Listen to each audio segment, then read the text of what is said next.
নাই আমি Airtel অফিসতো documents দিলো রাইজ হই জিওতো দিলো তো তার বিনিময়ে আমাকে এতিয়ালৈকে একো এটা হেৰি দিয়া নাই মানে এতিয়ালৈকে লাগে নাই তো অকণমান ওলাই আহিবি ইয়াত আমি যেতিয়া হেৰি এটা কৰিম ময়ে মাতিছোঁ ৰাজিব আৰু মই বগানতো আমি আলোচনা কৰিলোঁ ৰাইজে নো সিম কাৰ্ড কেলে দেখাইছে নো সিম কাৰ্ড এমাৰ্জেন্সি কল এইবিলাক দেখাই হ্যাঁ এই কাৰণে আধা ঘণ্টাৰ পিছত নিজে আহি যাব আছে সিম আছে নাই আছে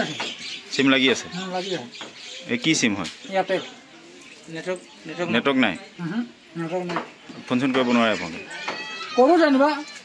কৰোঁ কথা পাতোঁ আকৌ গুচি যায় আহে গুচি যায় মাজে মাজে গৈ থাকে 1 ঘণ্টা 1.5 ঘণ্টা থাকে আকৌ গুচি যায় আকৌ আহে এমাৰ্জেন্সি নেটৱৰ্ক আজি প্ৰায় মানে 20-25 বছৰ হৈ গ'ল মোবাইল ল'লেও মানে মোবাইলটো লৈ এনেই পুতলা দৰে মোবাইল চাইছে আপোনালোকে এনেই এইখন একো মোবাইলৰ কাম নাই এনেই পকেটত লওঁ আৰু ফুৰোহে মানুহক দেখুৱাবৰ কাৰণে যে মোৰ ওচৰত মোবাইল এটা আছে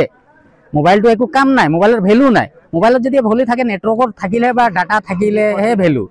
একোতো ভেলু নাই ৰিচাৰ্জ কৰোঁ 300 টকা আমি দিনটো হাজাৰা কৰোঁ 250 টকা মাহেকত যদি 300 টকা দিওঁ তেতিয়াহ'লে মোবাইলটো ৰিচাৰ্জ কৰিও কি ফাইদানো নেট যদি চলাব নোৱাৰোঁ নেটৱৰ্ক নাথাকে কাকবা ফোন কৰিব হ'লে ফোন কৰিব নোৱাৰোঁ তো মোবাইলটো লৈ লাভ নাই ন তো আমি যেহেতু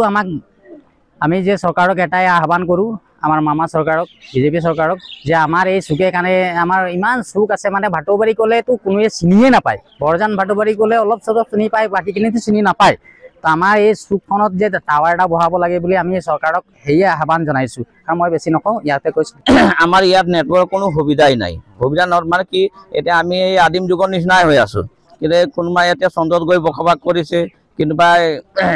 হেৰি কোম্পানীত বসবাস কৰে কিন্তু আমাৰ ইয়াত কেনেকা আমি বসবাস কৰিছোঁ আমি মানে একোৱে গম নাপাওঁ মানে কি আমাৰ নেটৱৰ্কৰ কোনো সমস্যা সমাধানেই নহৈছে কাৰণ কি আমি ইয়াতে মোবাইলটো আমি কিনিছোঁ মোবাইল কিনিছোঁ সিম আছে কিন্তু আমি কোনো কাকবাৰ যদি এমাৰ্জেন্সি ফোন কৰিবলগীয়া হয় তেতিয়া নেটৱৰ্ক নথকাৰ কাৰণে আমাৰ ফোনেই নালাগে এতিয়া ইয়াত নাই নেটৱৰ্ক পাই নাই একো ভিডিঅ' চাওঁ আমি দুনিয়াৰ একো কথাই গম নাপাওঁ ক'বলৈ গ'লে আমি এটাই আশা কৰি থাকোঁ যে আমি ছ'চিয়েল মিডিয়াৰ ভিডিঅ' চাওঁ বা বাতৰি কিবা এটা শুনো তো সেই আমি যিটো আশা কৰোঁ সেই আশাই আমাৰ পূৰণ নহয় মোবাইল ৰাখিওতো লাভ নাই আমাৰ আমি যিটো ৰিচাৰ্জ কৰোঁ সেই ৰিচাৰ্জকেইটা আমাৰ পাৰ মান্থত এনেই জিবিকেইটা নষ্ট হৈ যায় কিন্তু তাতকৈ আমি মোবাইলকেইটা পেলাই দিয়াই ভাল আছে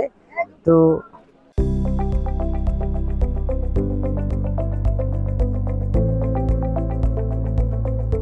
NB নিউজ সহজ সৰল ভাষাত নৱভাৰতৰ কথা।